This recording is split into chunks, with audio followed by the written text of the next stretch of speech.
Coming up on Chopper's Politics. Could our food businesses help us a bit more by letting us ban things for ourselves? What if I said to my favourite supermarket, never let me buy this stuff? 18 stone. That's the weight of 115 bags of flour, or 1.5 newborn African baby elephants. It's also the amount of weight that my guests and I have lost between us in the past 12 months, since before the beginning of the pandemic. Being overweight puts you at greater risk, it seems, of being hospitalised or dying of coronavirus, and being a man is also a risk factor. Joining me this week on Chopper's Politics are Work and Pensions Minister and Tory MP for Colchester, Will Quince, and Mark Essex, a strategy consultant at one of the big four accountancy firms. We're discussing the politics of shifting the pounds. That's not government spending, but whether ministers should legislate to help us keep the weight at bay, or whether that's the stuff of a nanny state. Will Quince, Mark Essex, welcome to Chopper's Politics podcast. First up, Will Quince, how much weight have you lost and since when? Thank you very much for having me on. Approximately 6 stone over the course of the past year. I have to say there may have been a couple of pounds put on over Christmas, so I've got to work a little bit harder over the next couple of weeks to shift those. But yeah, I'm pretty pleased with the progress over the course of the past year. My absolute heaviest I've ever been was 20.5 stone. And I've battled with it over the course of the past 10 or so years. But I was conscious in the run up to Christmas of last year, I was peaking again, and I could feel my clothes getting tighter and going out and having to buy new clothes. And I knew that I had to do something about it this year. And you're down to what now from 19 stone last Christmas? Hovering just around the 13 stone mark, just below 13 stone. Wow. Mark Essex, what are your weights this time last year, Christmas time last year, and just before Christmas this year? So Christmas last year, I was 25 stone 11. That's about as heavy as I get. And that felt really uncomfortable, really wasn't happy. And I decided on January the 2nd, I thought I'd give myself New Year's Day to clear any hangover. On January the 2nd, I'd start a diet. And between then and Christmas Eve, I lost exactly 10 stone, 140 pounds. Wow. I also put a pound on over Christmas. I've now shifted it. So I'm now back at 15 stone 11. That's extraordinary. And congratulations to you too there, Mark. And in full disclosure, I was nudging 16 stone when Boris Johnson did his video from Chequers about losing weight. And since then, I've lost 2 stone. So I'm down to 14 stone and trying to get to below 13 to get to my BMA down to not overweight, because I'm overweight still. But I'm very proud of that too in my little world. But I can't compete with the scale of loss by you two. Now, to you first, Will Quince, have you ever dieted before this year? Oh, I've spent the last 10 years really battling with it and trying all sorts of diets and to varying degrees of success, and again going through sort of peaks of exercise and seeing what works and what doesn't. And I think certainly the first thing I would say is don't downplay what you've achieved. It's not a competition. It's about this is about doing it for yourself and getting down to where you need to get to and you feel comfortable with. So it's a huge achievement. But I think for me, more than anything, the course of the past year has showed me that, exercise is really important in terms of helping to shift that extra, but also maintaining a healthy weight and feeling fitter too. But actually, the vast majority of this is all about diet, and it's about what you're putting into your body and what you're consuming. And Mark, were you a keen dieter before this? Oh, yeah. I mean, I'm no doctor, but what I have got is 25 years experience of being obese. I've never been the right weight. I mean, not since I was, an infant, really. And over that time, I'm not daft. I know I'm fat. I needed to sort it out. I've tried everything, literally every type of diet going. And yes, some work a bit. None of them clearly worked permanently until the one I hit on. And I've been fighting it my whole life. To a degree, there's a whole industry around dieting, isn't there? But what worked for you, Will Quince? So for me, it wasn't following a specific diet. I suppose set myself daily goals in terms of the number of calories I was going to consume. And initially I started, and I say, like Mark, I'm not a dietitian, so I'm not here really to give advice. I can only say what's worked for me over the course of the past year. And I set myself a daily maximum of about 1,500 calories. And at the start, I would pretty much eat whatever I wanted within that calorie limit. But over the course of the year, and certainly in the past sort of 6 months, I started thinking more about actually what's in those calories, what's in those foods, cutting down more on carbohydrates, on fats and sat fats and sugar, and actually focusing more on fiber and protein. So things like doubling veg and halving the amount of potatoes you have, for example, and thinking about leaner meats. So my wife calls me a diet bore because I know the calories that are in everything.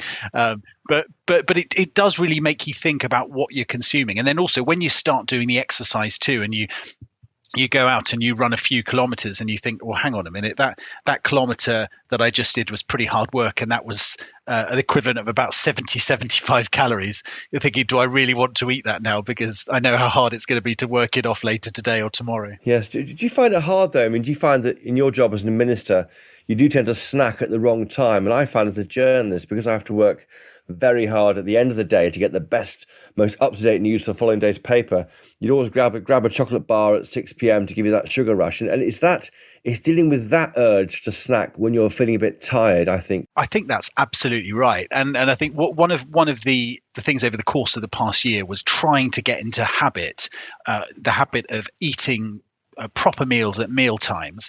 And then the only way I got around the snacking issue, because you're absolutely right that that's a major issue, is quite often when you think you're hungry and you need a snack, you're thirsty. So get yourself a drink instead. So drink far more fluids. And then the other thing is fill your house, and indeed my office, as I've done in Westminster, with healthier choices in terms of snacks. And whether that's things like lower calorie cereal bars, or whether it's, even, dare I say it, lower calorie crisps, or to some extent fruit, or things like nuts. If you make sure it's not immediately available to you, then you're more likely to make healthier choices. And that's what I've found. You're right, though. There is always that temptation that things like the tea room, or out on the terrace in Parliament, there's that temptation to go and grab a chocolate bar. But if you surround yourself by healthier options, you're more likely to go for a healthier choice when the urge comes. Last night I found myself holding one of the children's snack, one of those big things of Smarties, but I couldn't get the sellotape off quick enough before I thought I should be eating this, and put it back in a cupboard. So that's part of my minor victory. Oh, I agree. That is the biggest single issue. I mean, especially when you're an overweight chap, you don't have everything going for you except for your smarts and your wits. And you think, I would find myself eating prophylactically. I was eating in case I became hungry, and I didn't want to not perform in this meeting. And what a doctor told me was, look, the human race wouldn't have lasted very long if we couldn't go 4 hours without a meal. What's the worst that's going to happen? You're going to feel hungry. It's not the end of the world. So that was one thing. The other thing is, I agree with design out temptation. I think about Dr. Jekyll and Mr. Hyde. It's Mr. Hyde that eats the rubbish. Dr. Jekyll knows, what good calories look like. So design strategies to constrain your Mr. Hyde impulses. So I always carry sweetness, so I'm never tempted to put sugar in my coffee. I have a coffee machine in my office, so I don't walk to the kitchen 10 times a day. Drink water, that's a really good one. Do you think it's given you a healthy relationship with food? Mark, to you first. I mean, you can plan ahead with, I have bags of apples in my bag, so if I can grab one of those, if I think I might feel a bit hungry. But do you think you have a healthy relationship with food if you're always calculating how much calories is in a meal? I have a different relationship with food. I don't know if it's better. I don't count calories. I did a different thing. I just banned certain whole classes of food. Right. What were they then? So I don't eat bread, beer, fruit, or any carbohydrate really, other than the small amounts in non-starchy vegetables. Gosh. So no beer for a year, apart from my wife's birthday, so she could pick her favourite restaurant.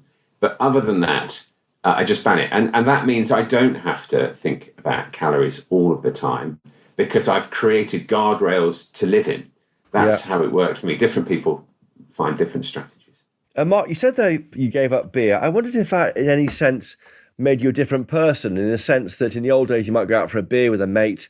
The beer is a bonding thing you both do together. But without that beer, you may have had a different drink, which is more healthy. Does that change your dynamic with people? A little bit. It becomes something comment-worthy, so you end up talking about diet for the first thing you talk about, which can get a little tiresome if you do it all the time. And then holiday was the thing I really missed. We holiday in the Mediterranean, and often you go into a bar and I drink one pint while they're waiting for another one to be poured. I miss that, but the way I see it, it's a small price to pay for being able to walk through a door without turning sideways, and I've got used to it. Well, Quince, have you got a healthy relationship with food? You said there how you've bored your wife with how much calories is in a bacon sandwich, that kind of thing. It's an ongoing battle, and I think it probably will be forever, because the temptation is always there. I don't think I've ever really had a very good relationship with food, but I think I better understand now what are the drivers of me putting on weight and what I need to do to keep it off. So I think I've got a better relationship with food. And I suppose, unlike Mark, I've done it a slightly different way in that I still eat. There's nothing I don't eat. I just reduce the amount of it and overcompensate with either exercise or eating less later or the next day. But I've no doubt it's going to constantly, for the rest of my life, be an ongoing battle to lose a bit more. I've only just got into the healthy BMI bracket, but by a hair's breadth. But I've got a bit more to go. But then the ongoing battle is going to be keeping it off. And Mark Essex, I was struck just earlier when you said there how you were eating in case you became hungry, which does sound a strange thing to do. But I feel the same. If I think I can't have a meal until 8, I might have a quick something to eat now in case I'm hungry later. But of course, that's the wrong approach to take, isn't it? Well, yes, it comes back to that idea of sort of Mr. Hyde being in control. It's not sensible, is it? For me, one of the things I did was told all my colleagues what I was doing, and if it was possible I got tetchy in a meeting, maybe they cut me a little bit of slack. I put my weight loss journey on Twitter and was quite open about it. I found it quite energizing to get people sort of giving a bit of support and understanding. And I think when people look at, when you weigh 25 stone 11, you don't have to explain very much before people get why you're doing it and what you're about. And most people, are sympathetic and helpful and supportive. Did you find the same encouragement, Will Quince, or do you find people are a bit annoyed that you're taking action to deal with a problem? Do you know, actually quite the opposite. And I've been bowled over by how supportive colleagues have been. And, don't underestimate also how many other people either secretly or just don't want necessarily people to know, because you look at them and think, hang on, they're not overweight, but actually that they struggle and battle with it too. And as Mark says, don't underestimate how powerful it is when somebody, someone you respect and know walks past and says, do you know what, actually, you're looking great. Have you been dieting or exercising, or what's your secret? And I remember it's been a little while since we've been in there properly and we've been able to sort of see people in the way we have. But I remember several months ago, the Prime Minister walked past and he went, "Blinking heck, Will, what's your secret? What are you doing?" And I know, he battles with it himself. And I remember after he had a very scary experience with COVID, he came out and said, I'm absolutely determined to shift weight because he knew it was a factor that put him at higher risk of suffering with COVID. And I think actually it acted as a wake-up call for a lot of colleagues. It certainly did for me. Yeah, is that what inspired you then? It was a concern. I don't know how old you are, Will Quince, but the concern of being a bit overweight might mean you're prone to COVID and the serious part of COVID. I've just turned 38, and for me it was more of a way. I was already on the journey, but it just encouraged me to really pick up the exercise more and really redouble my efforts. It wasn't just about COVID, although that's an addition. We also know, things like obesity, I think, is now the biggest cause or a bigger cause of cancer than smoking. We know there are massive issues with diabetes and heart disease, and we know obesity is a huge factor in that. So I think instinctively I always knew that carrying the amount of weight that I was unhealthy, but I think COVID really did just focus the mind, and the Prime Minister coming back after, let's be honest, we were all pretty shocked when, on that Sunday, when it was pretty touch and go as to whether the Prime Minister was going to pull through. And we're thinking, gosh, you know what, this is serious and I can do something about this. And it just focused my mind and made me redouble my efforts. And I've carried it on ever since. Yeah, you certainly inspired me to lose my weight. We're interrupting this podcast to bring you news of another Telegraph show we think you might like. It's called Planet Normal, and it's hosted by me, Liam Halligan. And me, Alison Pearson. We're both Telegraph columnists who share the view that far too often those who shout the loudest on the telly just don't represent the views of normal people. So take a trip with us to Planet Normal. We're joined by some stellar guests, well-known voices from politics, business and the arts. All from different fields, but they have one thing in common. They're at the top of their game, but distinctly down to earth. The good news is I finally learnt what a podcast is and even how you subscribe to it. It's actually quite simple. Search for Planet Normal on your podcast app or click on the link in the show notes for this episode. You don't really know what a podcast is, do you?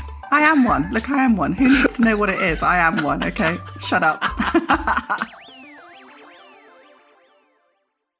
Mark Essex, what inspired you to shift the pounds, apart from not going sideways through a door? The main one was a client of mine who I didn't know very well. I only met him 2 or 3 times. Sent me out of the blue Tom Watson's book, Downsizing. I mean, it literally arrived in my office with a compliment slip saying, saw this and thought of you. And I thought, if a stranger has the bravery to sort of raise that with me, something has to be done, right? This is an intervention. So that's what got me started. But once lockdown happened, so this was 3 months in, I just thought to myself, 2020 is going to be a rubbish year. What if I made it the best year of my life by taking action and becoming half the man I used to be? And so it really just redoubled it for me. The intervention started it and COVID kept me going. Wow, that is truly inspirational. Did the book help? I wondered, did Tom Watson's book help? Oh, I read it cover to cover within, I don't know, a day or two. And yeah, that gave me the confidence. This is a guy who has a very similar story, similar weight, similar scale of loss. And I just thought, well, if he can do it with a stressful job, high profile and so on, I've got no excuse. And I went for it. And it helped enormously. And we've been in touch. And he congratulated me when I went past his 8-stone achievement, which was a really nice buzz. Will Quince, would you read books being a Tory? Nigel Lawson's book, not Tom Watson's book?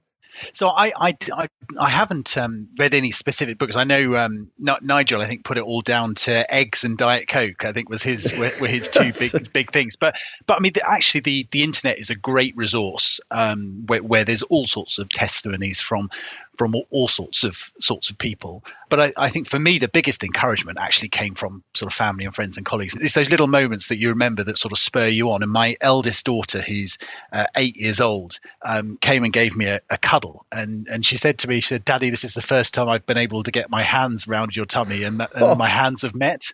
And I thought, oh my gosh, that's great. And I said, either your arms have grown or this is working. And then the other thing actually is, and I know Mark posts on social media too, and I've been doing the same more on Instagram, but a little bit on Twitter and Facebook, is the number of people that see that you've lost some weight. They see how you're doing it. And then they'll drop you a message, nearly always privately, and say, do you know what, I went out for a little jog this week, or I've started doing this, and then asking for tips. So I suppose people noticing, but then also looking and thinking that actually you've in some way inspired them to do it too. You think, actually, this is brilliant. And that's exactly what leadership is all about. Mark Essex, I wonder how you kept going. I mean, for me, I literally gave up sugar on the 1st of August, and I was losing 2 pounds a week through August. I don't know why. I clearly felt I've been blown up like a balloon on sugar, but I managed to lose, I think, a stone through August and into early September, and then it slowed down. Yes, and right at the start, I mean, it was like a metronome, but I was losing 700 grams per day, right? Over a pound a day at the start. I mean, that is a machine you do not want to stop. No. You get hooked. So that helps a lot. Like Will, people get in touch on social media. That's hugely encouraging and rewarding. It's like a secret men's health network. But the other thing that keeps you going is once I'd lost 3 or 4 stone, my body started changing shape. I remember going to my physiotherapist saying, I've got this lump in my chest. What's that? And she said, Mark, that's your sternum. You've obviously never seen it before. My biceps are showing in a very pleasing way. My wife's not very happy about some of the vanity bits, but definitely getting into clothes that don't start with an X is great. I'm totally hooked on all of that stuff. It's a bit shallow, but if it works for me, it works, right? And Will Quince, yourself, are you buying new trousers? I mean, I think One of the big things I'm not sure if I should be doing yet is buying new trousers, because that means I'm going to stay this shape for the rest of my life. Or will I get bigger again? Are you now buying new clothes? Let's be out there. Well, that's a really good question. And over the course of the past year, I've had to buy so many. And I took a leaf out of Baroness Anne Jenkins' book where she talks about buying secondhand and not just constantly buying new. So actually, I've spent the last year buying lots of my suits on things like eBay and even charity shops, because I've been getting through them so quickly that you find you're going down through the suit sizes, which is brilliant. But where you're right is I ended up just before Christmas having around 6 bin bags full of basically old suits and clothes which are now far too big. And I said to my wife, do I put these in the attic just in case, or do I take them to the charity shop so other people can use them? And I said, if I keep them, then the temptation is always there to say, well, it doesn't matter hugely if I put on a little bit of weight because we've still got those old clothes. So I actually decided to take them all to the charity shop. So they're gone. And I've decided that part of my life is over. And, and I think I've lost something like 8 inches off my chest and off my waist. So I think the last time I was down to sort of trouser sizes like this was at school. What size is your waist now? 32. Wow, that's pretty good. Would you consider where I was around a 40, and all of a sudden you've gone from XXL down to medium? I say all of a sudden, it's over a year. I'd have laughed if I'd have said a year ago that I'd be buying medium t-shirts and that I'd be going out running 15k. I would have thought it was utterly ridiculous that anyone would suggest that. My ambition is to go into Jack Wills and buy some trousers, because when I went in there before Christmas, they told me they only sell slim fit, and looked at me, and I had to walk out crestfallen. Mark Essex, has your tailor been busy? Oh, my tailor's been busy cutting up my suits, same as Will. I went in, I started out at 60-inch chest, and I went in, he managed to take a bit out. But when I went in July, he said, Mark, I cannot do anything with these suits. Your side pockets will be on your backside. They've got to go. And so quite a lot of tailoring went in the bin. I mean, when I say throw away, I give it to the charity shop. I'm with Baroness Jenkins' advice. I buy stuff on eBay. I buy it not really worrying about what size it is, because that's just a matter of time. You'll fit it eventually. So it makes it quite fun to buy things on eBay. And yeah, my entire wardrobe, I don't own anything that would have fit me last November. It's all gone. Will Quince, I can't forget, this is a politics podcast. You are a government minister. Do you think it's up to a government to restrict people's diets, or is it up to them as people to do so? That's a really good question. And I think ultimately it's always got to be down to people. And, I've battled with this over the past 10 years. You've got to be ready to want to do it. But having said that, I do think the government can do a lot to encourage more people. And a lot of that work's being done now. So there are brilliant resources out there. You've just got to be ready to want to take that step. So things like the Couch to 5K, I think is brilliant. And I know so many people, including my wife, who have done it. And she did it several months ago and is now still doing a 5K, three times a week. So those resources are out there and they're brilliant. But I think the government's got to be involved, largely because we know that the cost of all of this, not just to individuals, but also to the NHS, that we've got to do all we can to encourage people. And I'm by nature a freedom-loving Tory. I was pretty anti the sugary drink tax when it originally came in back in 2015-16. But I'm afraid I'm a bit of a convert to more public health work in this area. I don't think we should go down the route of banning things. I'm not pro that in any way. But at the same time, is it right that somebody that struggles with their weight, for example, can't go and buy petrol without being bombarded by sweets and chocolate and crisps? And I think actually we can do far more to encourage people to make healthy life choices by not constantly putting in their face promotions around unhealthy products. So I think there is a part that the government has to play in that. Why do you think we're fatter than before? Is it because sugar is now everywhere in all our diets? Well, it is in everything. And I mean, even if you read the labels of your sliced white bread, you'll find things like sugar in there. So I think getting people to think more about what's in their food is important, encouraging people to make healthier life choices. But the other thing is about exercising. We do all live far more sedentary lifestyles. Often we sit behind a computer all day. especially this time of year when the weather's not brilliant, and actually there isn't this great desire or temptation to go out for a run or a walk. But I think one thing I've noticed over the course of the past year is you can start really slow, and you might just go out for a little jog. And I think my first ever run was literally a few hundred meters, maybe even a couple hundred meters, before I was out of breath and thought, oh, I can't do this. But just every few days, just build it up. And I'm now regularly running, over 10k, sometimes over 15k. It can be done. And actually the feeling you have afterwards, all those endorphins running through your body, you feel brilliant. And the other thing is you sleep so much better too. I have to say, I'm with Will. I'm not much in favour of banning things, but I do wonder about, could our food businesses help us a bit more by letting us ban things for ourselves? So I talk about removing temptation. What if I said to my favourite supermarket, never let me buy this stuff, or I need a week's notice to buy this stuff? How would that work for a policymaker like Will Quince, Mark Essex? How would that work, a week's notice on buying fatty foods?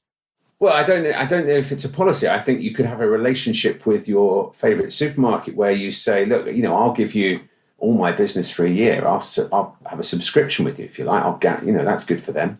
But in return, I don't want you to reveal any choices to me on my web browser that have got more than 7 grams of carbs or whatever my thing is, fat, or even allergies could be quite helpful.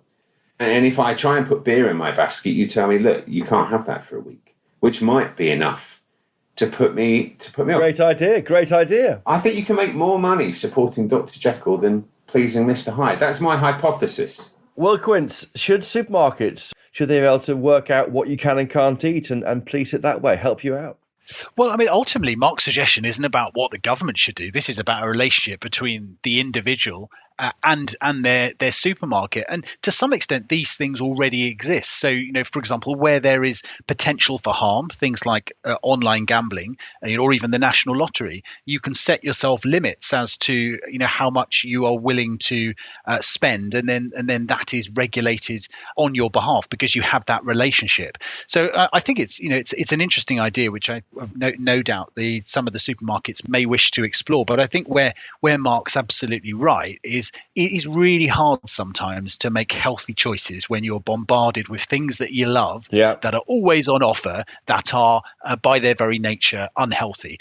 And they are not a problem if you have them in moderation as a treat, but we are constantly bombarded by all of this stuff. It's always on offer and it's always in your face, and it does make it very hard to make good life choices. And then the other thing I think we could do is via local authorities, and this may be via things like discounted leisure or just encouraging more people to swim, but using local facilities like more outdoor gyms, better access to leisure facilities to encourage more people to take that first step into exercise. And it's really tricky at the moment. We're in lockdown and things like gyms are closed, and I know Mark will be missing the gym as much as I will. But actually the outdoors, is our gym. We can go out for a walk, we can go out for a run. There are all sorts of things that we can do without necessarily going to a gym that also don't cost anything. Mark Essex, what's your single piece of advice you give to a family member or friend about how to start losing weight? So I think I would say it's never too late. I'd point at my story, 43 years old, 26 stone, and very nearly lost half my body weight. And I eat pretty well. It's not an awful austere diet. So it's possible. That's probably the biggest single confidence boost you can give somebody. And Will Quince? I think I would certainly echo what Mark has just said, but also say that there is no secret to this. There is no gimmick or quick fix. It really is about thinking about your food, consuming less and exercising or moving more. But the one thing I would say, in my experience over the course of the past year or so, is that it is a marathon, not a sprint. And you're going to have good days, you're going to have bad days, you're going to have days where you'll eat things which you shouldn't. But it's okay as long as you get back on the wagon and just carry on. And that set yourself lots of little goals and you will get there. On that upbeat note, Will Quince and Mark Essex, thank you so much for joining us this week on Choppers Politics. Thank you both. Thank you. Pleasure. Thank you for having us. Well, I do hope this podcast has given you some food for thought about eating more healthily. Well, for me, I do know I feel better, and the joy and pride of doing up my jacket buttons shows me every day why it's been worth it. Thank you again to my guests, Will Quince MP and Mark Essex. Thank you to my producers, Louisa Wells, Theo Luludis and Elliot Lampitt. If you enjoyed this show, please do support our journalism. Go to telegraph.co.uk/chopper, where you can get your first month subscription completely free, and after that it costs just £2 a week. And do join listeners called Benji for PM and Emerald Emmy Webb, who left us 5-star reviews on Apple Podcasts this week, with Emerald Emmy writing that the show discusses politics with brains, hearts and guts. Thank you, Emerald Emmy. And thank you all. Leaving us reviews like that on Apple Podcasts really helps other listeners find this show.